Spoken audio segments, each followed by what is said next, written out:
Bienvenue à toutes et à tous dans cette nouvelle exploration où aujourd'hui on va s'attaquer à quelque chose d'infiniment petit, mais avec des conséquences absolument gigantesques. Le noyau atomique. Bonjour. Oui, on va plonger au cœur de la matière. Et c'est un voyage essentiel, parce que sans s'en rendre compte, on va toucher au moteur caché de la réalité.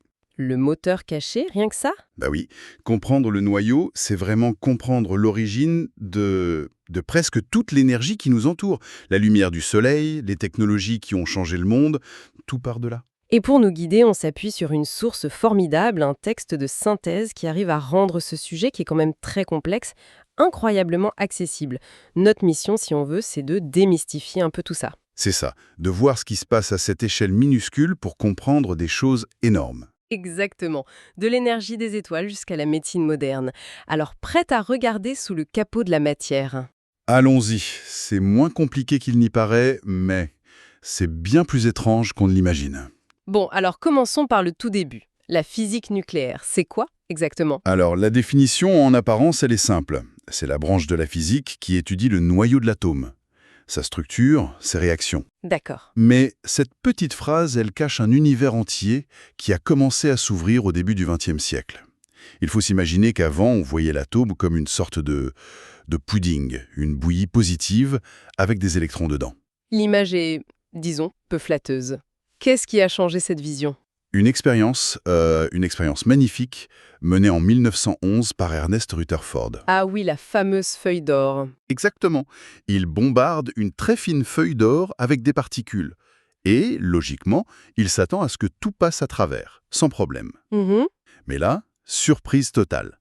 Quelques particules ricochent. Certaines reviennent même en arrière, comme si elles avaient heurté quelque chose de minuscule, mais d'une densité folle. Et ce quelque chose, c'était le noyau. C'était ça, la naissance de l'idée du noyau. Un centre tout petit, compact, chargé positivement, et les électrons qui tournent très, très loin autour. D'un coup, l'atome était devenu presque entièrement vide. D'accord, donc on a ce centre, ce noyau, mais le puzzle n'était pas encore complet, n'est-ce pas? Il manquait une pièce. Ah oui, il manquait une pièce cruciale.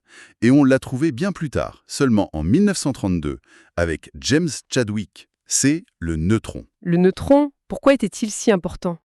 Avant lui, il y avait un énorme problème.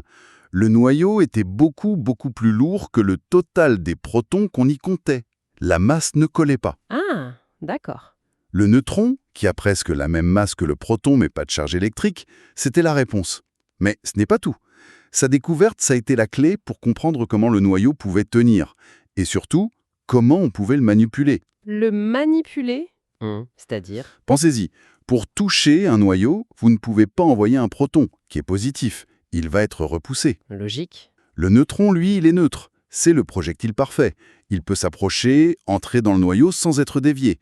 Et ça a ouvert la porte à la fission nucléaire contrôlée et à tout ce qui a suivi. C'est fou de voir à quelle vitesse ces découvertes, qui sont presque abstraites au départ, ont eu des applications qui ont... Bouleverser le monde, exactement. Et la source en liste plein. On pense tout de suite à l'énergie nucléaire, bien sûr, mais il y a aussi la médecine. Ah, mais en médecine, c'est omniprésent. Quand on fait un TEP scan, un PET scan, Oui. on injecte une substance un tout petit peu radioactive, elle va se fixer sur certaines cellules, comme des tumeurs, et en se désintégrant, les noyaux émettent des particules que la machine détecte. En gros, on voit le métabolisme du corps de l'intérieur. C'est de la physique nucléaire appliquée au diagnostic. Purement.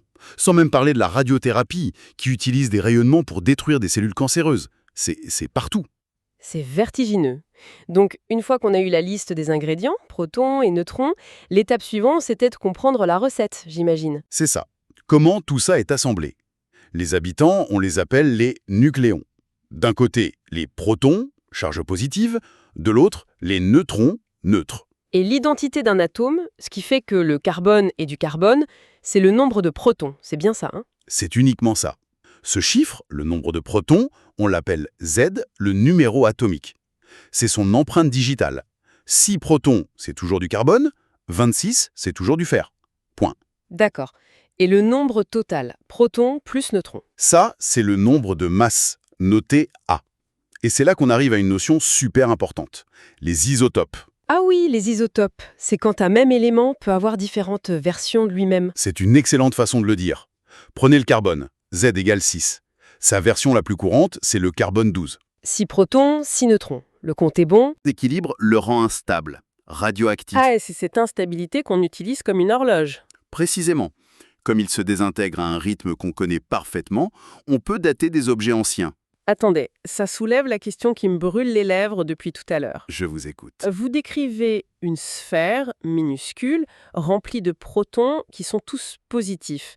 La physique de base nous dit que ces charges, elles devraient se repousser de manière violente. C'est comme essayer de coller ensemble les pôles nord de deux aimants. Comment est-ce que ça ne vole pas en éclats? Vous mettez le doigt sur le paradoxe central, le vrai mystère du noyau. Si la seule force en jeu, c'était la force électromagnétique, cette répulsion dont vous parlez, Oui. eh ben, aucun atome plus complexe que l'hydrogène, qui n'a qu'un seul proton, ne pourrait exister. L'univers tel qu'on le connaisse serait tout simplement impossible. Il doit donc y avoir autre chose, une autre force. Il y a un drame qui se joue en permanence là-dedans. Une bataille entre deux forces fondamentales de l'univers. Une bataille. Oui. D'un côté, on a cette répulsion électrique qui hurle « dispersez-vous » et de l'autre, il y a une force bien plus puissante, mais aussi beaucoup plus discrète, l'interaction nucléaire forte. La supercolle dont parle notre source. C'est la meilleure analogie. C'est une force d'attraction d'une intensité incroyable, environ 100 fois plus forte que la répulsion électrique. Mais il y a un mais crucial. Elle n'agit qu'à très courte portée. À l'échelle d'un fantomètre, un millionième de milliardième de mètre. En gros, si les nucléons se touchent, ils sont collés. S'ils s'éloignent d'un cheveu, la force disparaît. Ah, d'accord. Et autre point clé, elle est aveugle à la charge. Elle colle les protons entre eux, les neutrons entre eux et les protons avec les neutrons.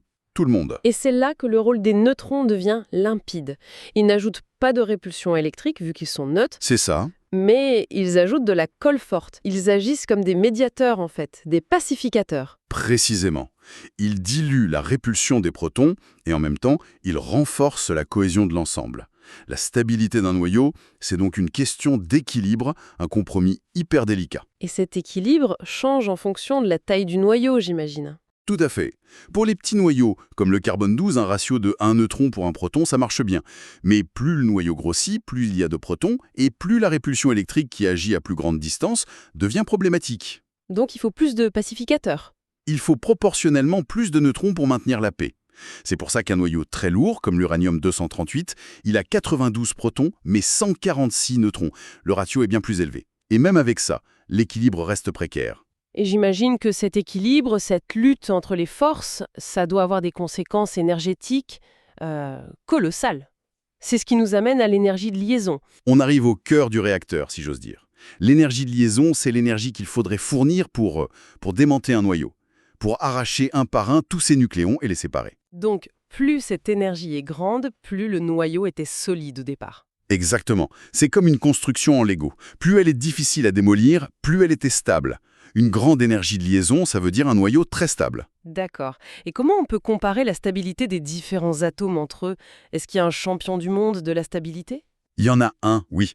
Et pour le voir, les physiciens utilisent un graphique qui est une vraie carte au trésor, la courbe d'Asto. La courbe d'Aston, d'accord. Imaginez un graphique. Sur l'axe horizontal, on met tous les noyaux, du plus léger au plus lourd. Et sur l'axe vertical, on mesure leur stabilité, cette fameuse énergie de liaison par nucléon. Et la courbe qu'on obtient, elle a une forme très particulière, une forme de montagne. Une montagne, c'est-à-dire qu'elle monte, atteint un sommet et redescend? C'est exactement ça. Elle grimpe très vite pour les éléments légers, elle atteint un large sommet, et puis elle redescend tout doucement pour les éléments lourds. Et cette simple forme, elle nous dit tout sur l'origine de l'énergie nucléaire. Expliquez-nous ce paysage. Comment on le lit? D'accord. Prenons le flanc gauche de la montagne, là où ça grimpe. On y trouve les noyaux très légers, l'hydrogène par exemple. Ils sont tout en bas, dans une zone de faible stabilité. D'accord. Or, la nature cherche toujours un état plus stable. Pour ces petits noyaux, le chemin le plus simple, c'est de grimper sur la courbe. Comment? En fusionnant. En s'assemblant. Oui. Quand deux noyaux d'hydrogène fusionnent pour faire de l'hélium, ils montent vers un état plus stable. Et la différence d'énergie, la différence d'altitude sur la montagne, elle est libérée. C'est une énergie colossale. C'est la fusion nucléaire. C'est le moteur du Soleil. Le Soleil passe donc son temps à escalader la montagne de la stabilité. C'est une belle image. Et de l'autre côté de la courbe delta? Pour les géants, comme l'uranium? Pour les gros noyaux, c'est tout l'inverse. Ils sont sur le versant droit de la montagne, là où la pente redescend. Ils sont si gros, si pleins de protons qui se repoussent que l'équilibre est précaire. Ils sont moins stables que les noyaux de taille moyenne. Donc pour eux, le chemin vers la stabilité, ce n'est pas de grossir encore plus. Non, c'est de se casser en deux, de maigrir. C'est la fission. En se brisant, les deux morceaux produits se retrouvent plus haut sur la courbe que ne l'était le noyau de départ. Eux aussi ont grimpé vers la stabilité en quelque sorte. Exactement. Et là encore, la différence d'énergie est libérée. C'est le principe de nos centrales nucléaires. C'est fascinant. On a deux processus qui semblent totalement opposés. Assembler les petits et casser les gros. Mhm. Et pourtant, ils aboutissent au même résultat. Une libération d'énergie. Parce que dans les deux cas, le produit final est plus stable, plus confortable que le produit de départ. C'est la clé de tout. Les deux chemins mènent vers le même endroit. Le sommet de la montagne. Et qui trouve-t-on à ce fameux sommet? Quel est l'élément le plus stable de tout l'univers? Au sommet de la courbe d'Aston, on trouve le fer 56. Lui et son voisin le nickel. Ce sont les noyaux les plus solidement liés, les plus stables qui existent. Le fer, c'est un peu le Graal de la stabilité nucléaire. Donc, si je résume toute l'énergie nucléaire, qu'elle vienne de la fusion dans les étoiles ou de la fission dans une centrale, ce n'est que le sous-produit et cette quête universelle de la matière pour atteindre un état plus stable. Et l'état ultime, le plus confortable de tous, c'est le fer. C'est le principe fondamental. L'énergie qu'on récupère, c'est le dividende de cette réorganisation de la matière. C'est une perspective assez vertigineuse. Faisons une synthèse rapide. Premièrement, le noyau, c'est un équilibre hyper fragile, une lutte entre la répulsion des protons et cette supercolle à très courte portée. Un équilibre qui n'est possible que grâce aux neutrons. Deuxièmement, c'est cette quête de stabilité qui est la source de l'énergie la plus puissante qu'on connaisse. Et troisièmement, il y a deux grands chemins pour la libérer. Fusionner les petits ou casser les gros. Et les deux chemins convergent vers le même point, le sommet de la stabilité incarné par le fer. C'est limpide. Pour finir, comme d'habitude, j'aimerais qu'on ouvre une dernière porte, une pensée pour aller plus loin. Volontiers. Si on accepte que le fer 56 est le noyau le plus stable, on peut le voir comme une sorte d'état final, une cendre nucléaire. Une cendre? Oui.